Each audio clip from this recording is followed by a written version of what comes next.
आदाब, नमस्कार, अस्सलाम वालेकुम नाज़रीन। पल पल न्यूज़ के सुपर प्राइम टाइम में आप सबका खैर मकदम है और मैं हूं आपके साथ नदीम अकरम। जब तबलीगी जमातियों पर सरकार मीडिया पूरी तरीके से अपना नंगा नाच कर रही थी, तब पल पल न्यूज़ अपनी जान को जोखिम में डालते हुए उन हकीकत को जानने की कोशिश करने के लिए मरकज पहुंचते हैं और मरकज में जिस तरीके का मंजर होता है तबलीगी जमातियों के साथ हर एक अपडेट को आपके सामने रखा था।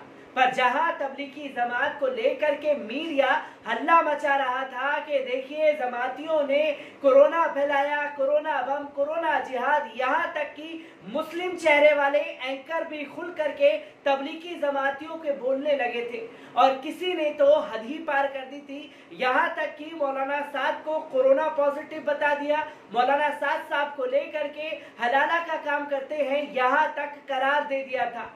पर जब ऑफिशियल स्टेटमेंट पहली बार पल पल न्यूज़ के जरिए तबलीगी जमात को लेकर के मरकज से जुड़े अधिकारी मौलाना महबूब यूसुफ का बयान जब ऑफिशियल किया गया, तब लोगों के सामने सच्चाई गई और वो सच्चाई का खामियाजा पल पल न्यूज़ आज भी भुगत रहा है ताकि लोग ज्यादातर सच्चाई को ना देख पाए।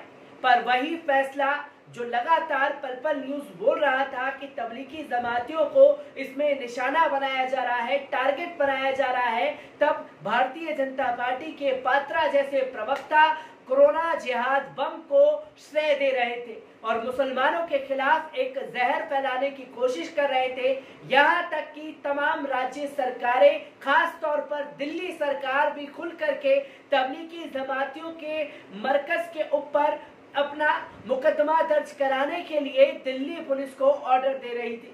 ये वही केजरीवाल सरकार है, जब दिल्ली में दंगा होता है तो दिल्ली पुलिस पर स्टेटमेंट देने के बजाय, ऑर्डर देने के बजाय उनसे ये कहते हुए नजर आती है कि देखिए इसमें हम कुछ नहीं कर सकते, हमारे हाथ में पुलिस नहीं है।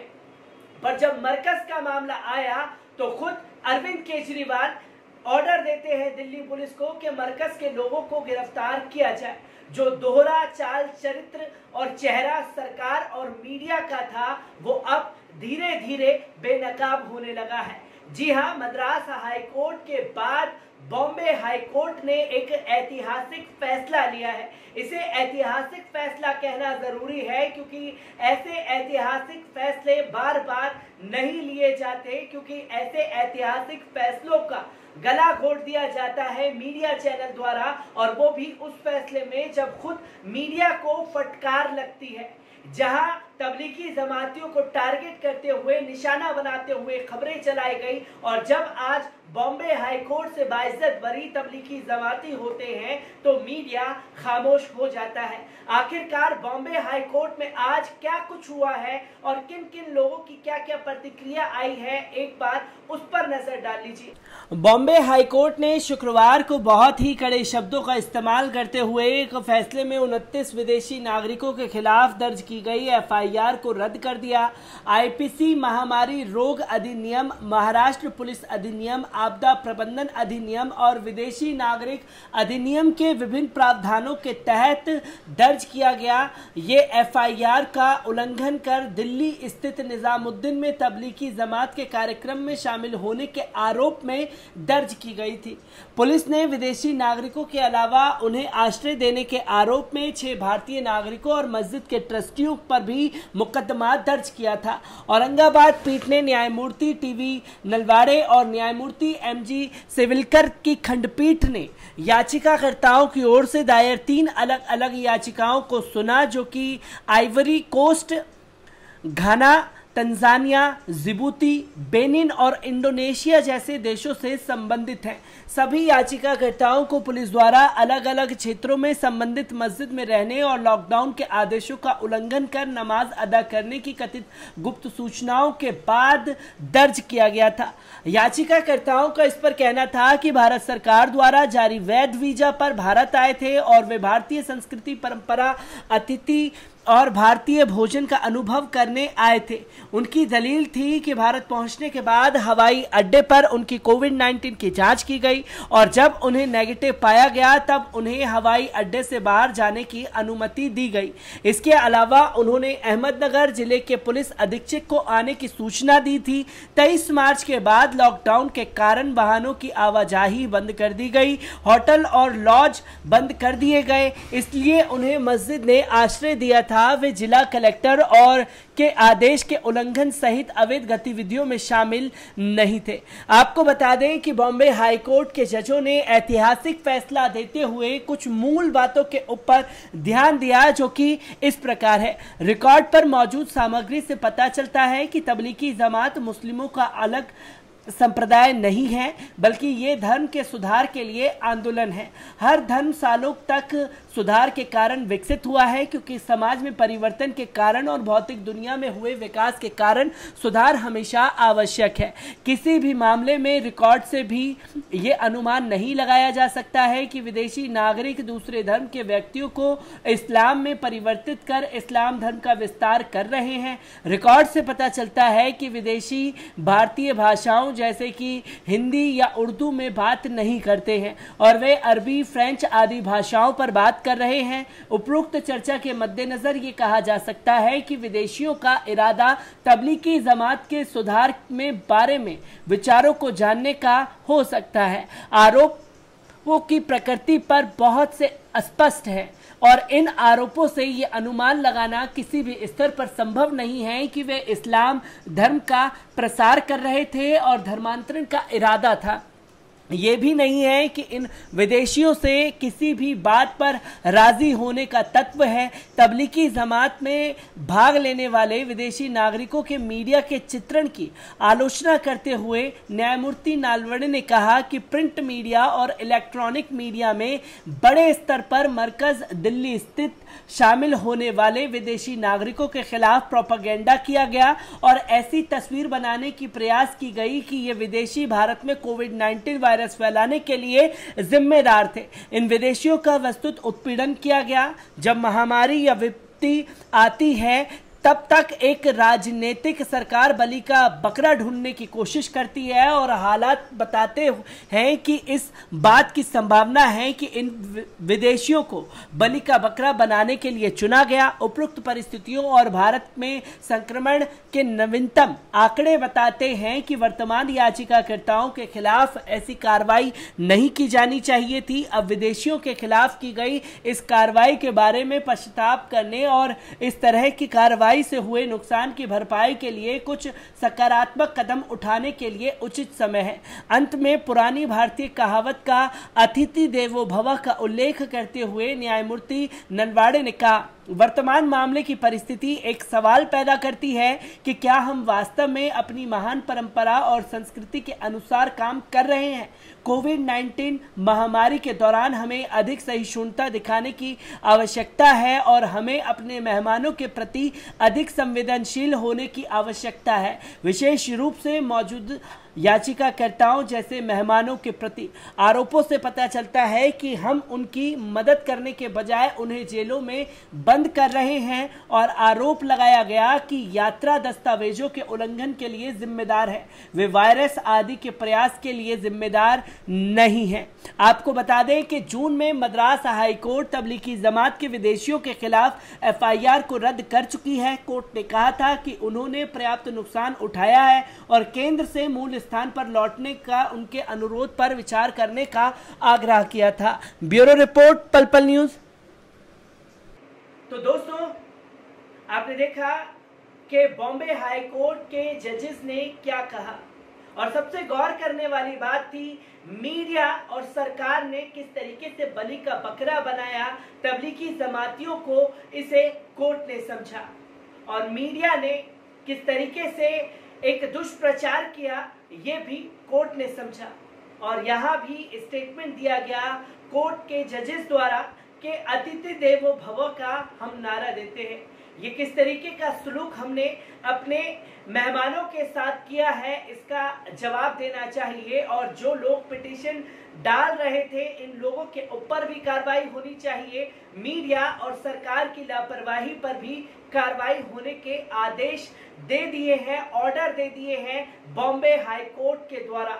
तो वहीं इस पर अब तमाम प्रतिक्रिया भी आना शुरू हो गई है, जहां जमीयत उलमाए हिंद के सदर मौलाना सैयद अरशद मदनी ने भी इसे ऐतिहासिक फैसला करार दिया है। आखिरकार क्या कुछ कहा है मौलाना अरशद मदनी साहब ने, एक बार उस पर नजर डाल लीजिए। बॉम्बे हाई कोर्ट के औरंगाबाद के डिवीजन बेंच के तबलीगी जमात के बारे में दिए गए फैसले का जमीयत उलमाए हिंद के अध्यक्ष मौलाना सैयद अरशद मदनी ने स्वागत करते हुए उसे ऐतिहासिक करार दिया है। साथ ही मौलाना ने कहा कि न्यायालय के इस फैसले ने उन लोगों के मुंह पर जोरदार तमाचा मारा है जो देश की शांति को भंग करने और देश में शत्रुता फैलाने के प्रयास में लगे थे। मौलाना अरशद मदनी ने कहा कि तबलीगी जमात को लेकर जिस तरह से मीडिया के एक धड़े ने देश के सामाजिक ताने बाने और भाईचारे को नष्ट करने का प्रयास किया था, ये फैसला उनके मुंह पर एक तमाचा है और आशा है कि वे अदालत के इस फैसले से सीख लेंगे और गांधी के देश में शत्रुता की जगह प्यार और मोहब्बत को बढ़ाने का प्रयास करेंगे। मीडिया के नफरत फैलाने की कार्यशैली को लेकर सुप्रीम कोर्ट में मुकदमा दर्ज लड़ रही जमीयत के अध्यक्ष मौलाना सैयद अरशद मदनी ने कहा कि बॉम्बे हाई कोर्ट के औरंगाबाद के डिवीजन बेंच के फैसले के बाद भी अगर मीडिया की विभाजनकारी नीतियों और भारत की एकता और सभ्यता को नष्ट करने के प्रयासों पर लगाम नहीं लगाया गया तो ये देश की एकता के लिए घातक होगा। मौलाना मदनी ने कहा कि मीडिया की विभाजनकारी नीतियों पर सरकार की खामोशी उसके समर्थन की पुष्टि कर रही है।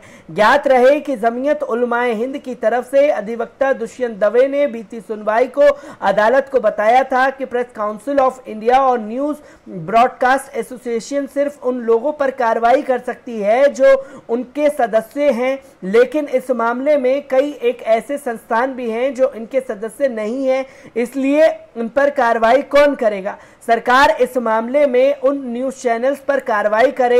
उन्होंने अदालत को बताया कि इस मामले में हुकूमत भी कुछ नहीं कर रही है, जिस पर चीफ जस्टिस ने कहा कि हमारा तजुर्बा है कि जब तक हम हुकूमत को आदेश नहीं देते हुकूमत कुछ नहीं करती। चीफ जस्टिस ने यूनियन ऑफ इंडिया का पक्ष रख रहे तुषार मेहता से कहा कि वे उन पर टिप्पणी नहीं कर रहे हैं, बल्कि ये सच्चाई है। ब्यूरो रिपोर्ट, पल पल न्यूज। तो दोस्तों, आपने देखा कि मौलाना अरशद मदनी के बयान से ये साफ तौर पर जाहिर हो चुका है कि मीडिया का पूरा खेल था और इसी के बाद अलका लांबा ने भी अपने स्टेटमेंट के बाद दिल्ली सरकार की चुलें हिला दी है। जी हाँ, जो बयान अलका लांबा ने बॉम्बे हाई कोर्ट के बाद दिया है, एक बार उस पर नजर डाल लीजिए। जय हिंद साथियों, मद्रास हाई कोर्ट के बाद मुंबई हाई कोर्ट ने भी तबलीगी जमात के ऊपर जितनी भी एफआईआर हुई थी उन्हें ये कहते हुए रद्द कर दिया है कि तबलीगी जमात को बलि का बकरा बनाया गया, राजनीति के तहत उन्हें बदनाम किया गया और देश भर में उनके ऊपर एफआईआर करवाई गई। और हमें भूलना नहीं चाहिए, सबसे पहला मामला भारत की राजधानी दिल्ली के निजामुद्दीन में जो तबलीगी जमात के लोग इकट्ठे हुए थे उन पर एफआईआर करवाने का आदेश दिल्ली के मुख्यमंत्री श्री अरविंद केजरीवाल जी ने दिया था। और उसके बाद भाजपा ने उसका फायदा उठाते उठाते पूरे देश में अपनी नाकामियों को कोरोना से लड़ने में आज मामले 24 घंटे में 70,000 मामले और कुल मिलाकर 30 लाख मामले भारत में आ चुके हैं। 50,000 से ऊपर मौतें हो चुकी हैं। लेकिन ठीकरा फोड़ने का पूरा गोदी मीडिया को, राजनीतिक दलों को, चाहे वो दिल्ली की केजरीवाल सरकार हो या केंद्र में बैठी मोदी सरकार हो, अपनी नाकामियों का ठीकरा तबलीगी जमात के ऊपर फोड़ना शुरू कर दिया। देश भर में इनके खिलाफ एफआईआर हुई। मुझे आज खुशी है इस बात की कि न्याय हुआ है। मद्रास हाईकोर्ट के बाद मुंबई हाईकोर्ट ने उनके ऊपर दर्ज सारी एफआईआर को रद्द किया है। अब हम पूरी उम्मीद करते हैं दिल्ली के मुख्यमंत्री को तुरंत माफी मांगनी चाहिए, क्योंकि दिल्ली के मुख्यमंत्री पहले मुख्यमंत्री थे जिन्होंने प्रेस कॉन्फ्रेंस करते हुए तबलीगी जमात के ऊपर सारी का सारा ठीकरा दिल्ली का फोड़ना शुरू कर दिया था। और इतना ही नहीं, जब वो आंकड़े बताते थे कि दिल्ली में कितने जो है वो मामले आ रहे हैं, उसमें तबलीगी जमात को भी मेंशन किया जाता था। जब हो हल्ला हुआ उन्हें लानते आपको केजरीवाल सरकार को भेजी गई, तब उन्होंने ये हरकत करना बंद किया कि तबलीगी जमात के मामलों को लिखना बंद किया, वरना उससे पहले वो बिल्कुल संघ भाजपा आरएसएस की चालों में खेल रहे थे। आज मैं आप सबसे कहूंगी, दबाव बनाइए। जिस तरह से मद्रास और मुंबई हाई कोर्ट ने तबलीगी जमात के ऊपर दर्ज एफआईआर को रद्द कर दिया, ये कहते हुए कि उन्हें बलि का बकरा बनाया गया, राजनीतिक साजिश के तहत उन्हें फंसाया गया, उसी तरह दिल्ली के मुख्यमंत्री अरविंद केजरीवाल जी, आपने जितनी भी एफआईआर करवाई थी उन्हें तुरंत लिखित में दिल्ली हाई कोर्ट में दीजिए कि उन्हें रद्द किया जाए, उन्हें वापस लिया जाए और उससे न्याय किया जाए, क्योंकि आज देश के 30 लाख मामले और दिल्ली के अंदर 1.5 लाख से भी ऊपर मामले, 4,500 से ऊपर मौतों के जिम्मेदार वो नहीं, आप और आपकी सरकार है। आपकी जवाबदेही बनती है, आपको माफी मांगनी चाहिए। जय हिंद। तो दोस्तों, आपने देखा कि अलका लांबा ने साफ तौर पर दिल्ली की केजरीवाल सरकार को टारगेट किया, क्योंकि पूरे फसाद की जड़ दिल्ली सरकार के द्वारा बनाई गई थी और उसी के बाद तमाम राज्यों में इस तरह की कार्रवाई होते हुए नजर आई, जहां दिल्ली सरकार को साफ तौर पर अलका लांबा ने कहा है कि आपको जमातियों से माफी मांगनी चाहिए, क्योंकि आपकी सरकार ये फैसले कब रद्द करेगी। एक बहुत बड़ा सवाल अलका लांबा ने खड़ा कर दिया है और इसी के साथ साथ मैं इन तमाम बयानों को लेकर के आपके साथ एक बार फिर हाजिर होऊंगा, पर उससे पहले जो ऑफिशियल स्टेटमेंट पल न्यूज ने सच्चाई को लोगों के सामने रखा था, डिस्क्रिप्शन में वो लिंक शेयर कर दिया गया है, उस पर को भी देखिएगा, सुनिएगा कि क्या उस दौरान पर जो मरकज के अधिकारी थे क्या कुछ कहा था। शुक्रिया।